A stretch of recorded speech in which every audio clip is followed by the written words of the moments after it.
मुझे आरक्षण के बिना मेरा चयन हो रहा था, मगर जैसे ही सरकार को, लोगों को, इंटरव्यू के पैनल को ये पता चला कि मैं ओबीसी से आती हूँ और एक खास जाति से आती हूँ, वहां पर मेरी सारे मेरिट, तथाकथित जो मेरिट का एक उदाहरण दिया जाता है, वो सारी चीजें धरी की धरी रह गई और मेरी सीट को एनएफएस कर दिया गया।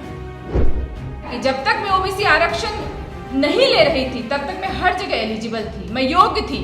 लेकिन जैसे ही आपकी जाति के बारे में लोगों को पता चलता है, आप अयोग्य करार दिए जाते हैं। क्यों? क्योंकि उस खास तरीके की जाति का कहीं पर भी लोग नहीं चाहते हैं कि उस जाति के लोग, उस खास तरीके के समुदाय के लोग किसी भी तरीके से आए। मैंने अपनी पढ़ाई पूरी की, उसके बाद 2004 में एमए, एमफिल, पीएच, एमए के लिए मेरा दाखिला जेएनयू में हुआ और वहां पर कैसे मेरा चयन हुआ? ऑल इंडिया एंट्रेंस के तहत, कोई ओबीसी आरक्षण नहीं था। मेरा चयन हो गया वहां पर भगत सिंह कॉलेज में और कुछ समय बाद वहां पर फिर से इंटरव्यू करवाया गया और फिर वहां पर मेरी सीट को एनएफएस कर दिया गया।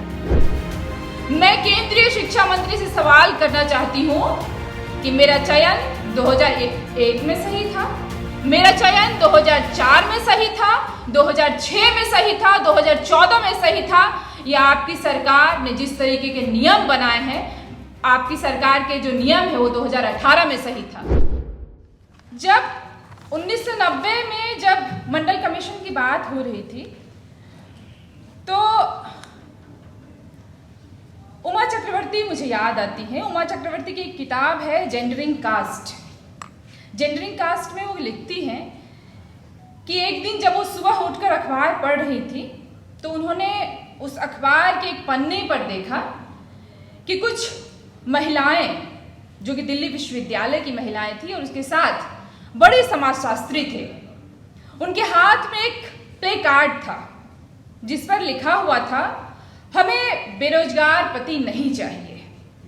और ये बात 1990 में जब प्रधानमंत्री ने भाषण दिया और जब मंडल कमीशन की बात शुरू हुई, उस समय की यह बात है। हमें बेरोजगार पति नहीं चाहिए से क्या तात्पर्य है, क्या मतलब है? उससे मतलब बेशक यही है कि यदि मंडल कमीशन लागू हुआ तो जो उच्च जाति के लड़के हैं उन्हें शासन में, अर्थात जो हम लोगों के बीच में जो एक बात चलती है कि यूपीएससी क्लियर करना है, तो उन्हें यूपीएससी पति नहीं मिलेंगे, यूपीएससी करने वाले पति नहीं मिलेंगे। और जो लोग यदि ओबीसी रिजर्वेशन पाने के बाद जो लोग compete करके आएंगे उनसे वे शादियां नहीं करेंगे। तो ये है हमारे देश का हाल, ये है हमारे देश के तथाकथित बुद्धिजीवियों का हाल, और ये है हमारे देश की महिलाएं जिस तरीके से उस समय में प्ले कार्ड लेकर महिलाएं दिखा रही थी। तो ये उसका जिक्र उमा चक्रवर्ती, जो बहुत बड़ी महिला इतिहासकार रही हैं, उनकी किताब में यह बात लिखी गई थी। अभी मैं बहुत एक इंटरेस्टिंग वाकया आपके साथ शेयर करना चाहती हूँ कि 13 जून 2023 को मैं समाचार पत्र पढ़ रही थी, द हिंदू में पढ़ रही थी। उसमें एक बहुत, मतलब मुझे पढ़ के बहुत हंसी आई, बहुत हास्यास्पद बयान मुझे लगा कि जेपी नड्डा साहब, आप लोग सब जानते हैं कि जेपी नड्डा साहब का एक बयान था, एक स्टेटमेंट था। क्या था वो स्टेटमेंट? उनका कहना था कि कुछ राज्य हैं जहां ओबीसी आरक्षण को लागू नहीं किया जा रहा है, उसको खत्म करने की कोशिश की जा रही है। उन राज्यों के नाम देखिए, उन 4 राज्यों का उन्होंने नाम लिया, राजस्थान, पंजाब, पश्चिम बंगाल और बिहार, जहां से मैं आती हूँ। उन्होंने कहा कि 4 राज्यों में ओबीसी आरक्षण का लगातार उल्लंघन किया जा रहा है, जो कि नहीं होना चाहिए। मैं आपको बताना चाहती हूँ जेपी नड्डा साहब कि उसी बिहार में एक परीक्षा होती है बीपीएससी की, जहां से मेरा चयन हुआ और मैं चयनित होकर के मैं असिस्टेंट प्रोफेसर बनी। मैं ही नहीं, मेरे जैसे सैकड़ों ओबीसी 2018 और अभी 2023 में चयनित होकर के बीपीएससी के माध्यम से जिनका चयन हुआ और जिन्होंने ओबीसी कैटेगरी में अपनी जगह बनाई, तो आप कैसे कह सकते हैं कि वहां पर बिहार में उल्लंघन किया जा रहा है ओबीसी का?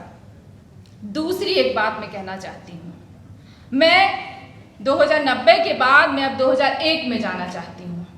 2001 में मैं इसीलिए जाना चाहती हूँ कि 2001 में मैं दिल्ली विश्वविद्यालय के इंद्रप्रस्थ महाविद्यालय में मेरा चयन हुआ। चयन कैसे हुआ? मार्क्स के आधार पर। मैंने अपनी पढ़ाई पूरी की। उसके बाद 2004 में MA MPhil PhD MA के लिए मेरा दाखिला JNU में हुआ और वहाँ पर कैसे मेरा चयन हुआ? ऑल इंडिया एंट्रेंस के तहत। कोई OBC आरक्षण नहीं था।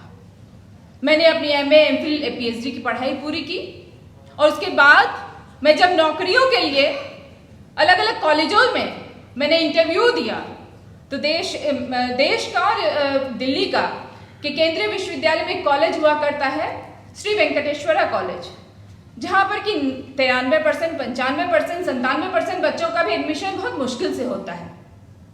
वहाँ मैंने पहली बार इंटरव्यू दिया और मेरा चयन वहाँ पर असिस्टेंट प्रोफेसर के रूप में हो जाता है। लेकिन कुछ ही समय बाद मैं फिर एक दूसरे कॉलेज में जब इंटरव्यू के लिए जाती हूँ, मेरा चयन हो गया वहाँ पर भगत सिंह कॉलेज में, और कुछ समय बाद वहाँ पर फिर से इंटरव्यू करवाया गया और फिर वहाँ पर मेरी सीट को NFS कर दिया गया। मैं केंद्रीय शिक्षा मंत्री से सवाल करना चाहती हूँ कि मेरा चयन 2001 में सही था, मेरा चयन 2004 में सही था, 2006 में सही था, 2014 में सही था, या आपकी सरकार ने जिस तरीके के नियम बनाए हैं, आपकी सरकार के जो नियम है वो 2018 में सही था, जब मुझे आरक्षण के बिना मेरा चयन हो रहा था। मगर जैसे ही सरकार को, लोगों को, इंटरव्यू के पैनल को ये पता चला कि मैं ओबीसी से आती हूँ और एक खास जाति से आती हूँ, वहां पर मेरी सारे मेरिट, तथाकथित जो मेरिट का एक उदाहरण दिया जाता है, वो सारी चीजें धरी की धरी रह गई और मेरी सीट को NFS कर दिया गया। तो मैं केंद्रीय मंत्री से यहाँ से सवाल पूछना चाहती हूँ। और ठीक उसके कुछ ही समय बाद बिहार में मेरा चयन हो जाता है। तो ये किस तरीके का न्याय है और किस तरीके के न्याय और किस तरीके के OBC आरक्षण की आप बात कर रही हैं? पूरा देश जानता है कि EWS में जिस तरीके की नियुक्तियां हो रही है वो किस आधार पर नियुक्तियां हो रही है, और हमें लगता है कि जब तक हम लोग एकजुट होकर, जब तक हम लोग सामूहिकता में अपनी आवाज को नहीं उठाएंगे, तब तक अंबेडकर के सपनों को, BP सिंह के सपने को, BP मंडल के सपने को बिल्कुल मुझे लगता है कि एक मुकम्मल रूप नहीं दिया जा सकता है। अब मैं आती हूँ 2008 में, 2007 और 8 में। 2007 और 8 का क्या समय है? जब हम मंडल कमीशन पर बात करते हैं, BP सिंह पर बात करते हैं, तो एक बहुत अद्भुत संगठन उभर कर आया था 2007 और 8 में, हमें उस पर भी बात करनी होगी। कौन था ये संगठन?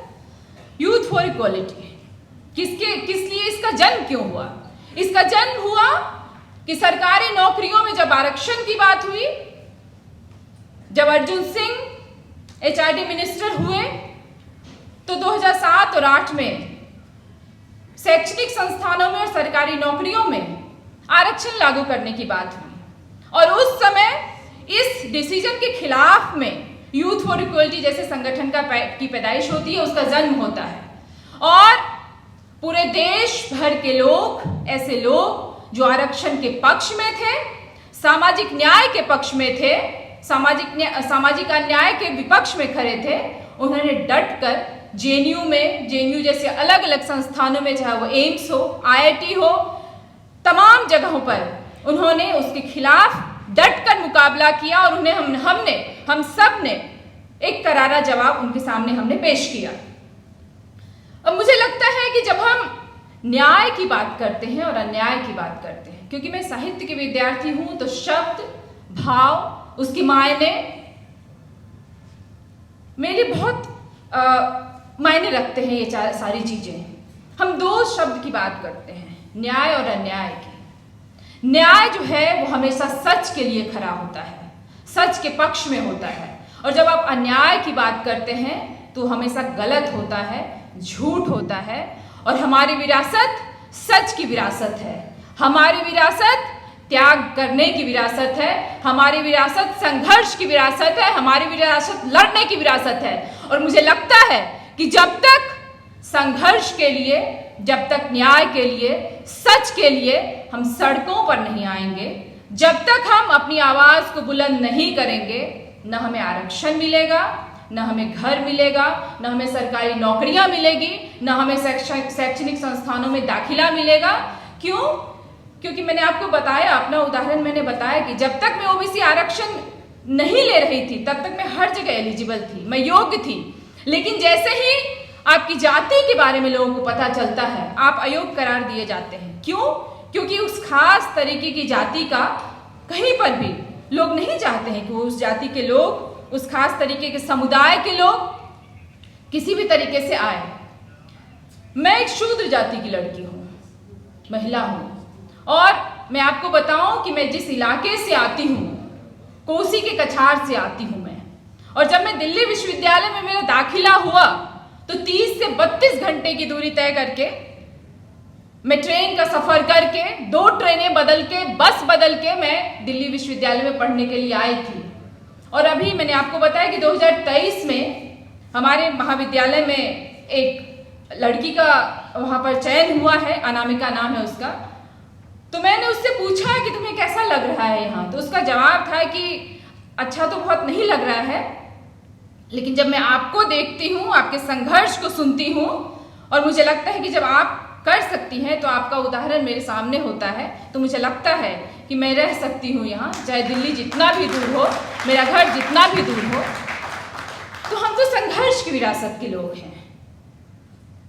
हम सड़कों पर अपनी बात मनवाने के लिए खड़े रहते हैं। तो मुझे लगता है कि जब तक मंडल कमीशन लागू नहीं होता, मंडल कमीशन से मेरा तात्पर्य है कि आरक्षण लागू नहीं होता, क्योंकि आप जानते हैं कि हमारे देश का एक ऐसा प्रधानमंत्री जो अपने आप को कहते हैं तो पिछड़ा वर्ग के हैं, लेकिन उनके यदि काम को देखिए, यदि आप सरकारी नौकरियों और शैक्षणिक संस्थानों में आप अपनी और हमारी भागीदारी को गिन करके देखिए तो आपको बहुत निराशा होगी।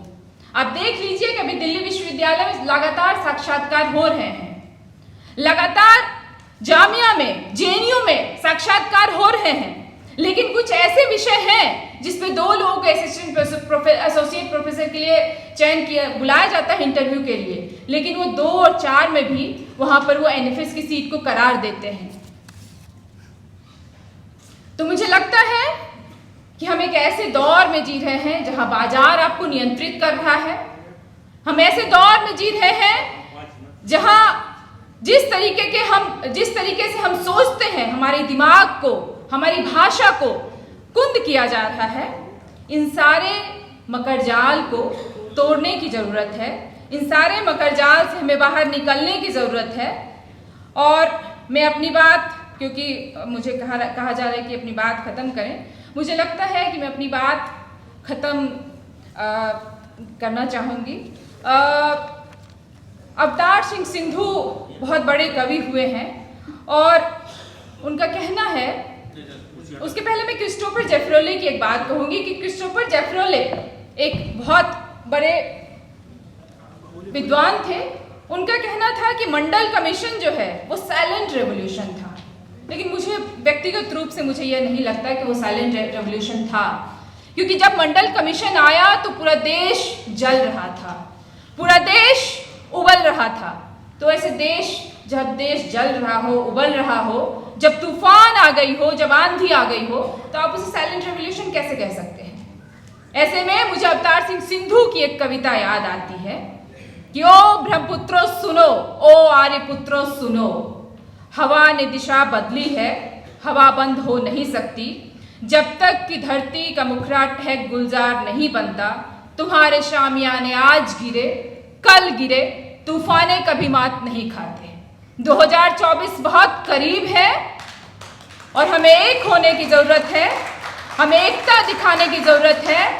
तो आदिवासियों, दलित, शूद्र, बहुजन, मैं आप सब से आह्वान करती हूं कि अपनी आवाज को बुलंद कीजिए और तूफान बनिए। इनकलाब जिंदाबाद। साथियों, अगर आपको द न्यूज वीक का काम पसंद है और आप चाहते हैं कि हम यूं ही अम्बेडकरवादी पत्रकारिता करते रहें, तो हमारी आर्थिक मदद जरूर करें। आप अपनी स्क्रीन पर दिखाई दे रहे इस QR कोड को स्कैन करें और न्यूज वीक फाउंडेशन के खाते में अपनी दान की राशि भेजें। QR कोड के अलावा आप UPI के जरिए भी मदद कर सकते हैं। आप हमारी UPI ID newsweek@yes bank पर भी मदद भेज सकते हैं। इसके अलावा आप हमारे अकाउंट में भी मदद भेज सकते हैं। खाते का नाम है Newsweek Foundation, account number है 02358870000640। IFSC कोड है YesB 00000235। बैंक का नाम यस बैंक है और ब्रांच है नेहरू पैलेस, दिल्ली। आप डोनेशन के एवज में इनकम टैक्स में भी छूट पा सकते हैं। डोनेशन की रसीद पाने के लिए ट्रांजैक्शन का स्क्रीनशॉट हमें भेजें। टाइप करें डोनेशन स्पेस आपका नाम और हमें 8595794224 पर व्हाट्सएप करें।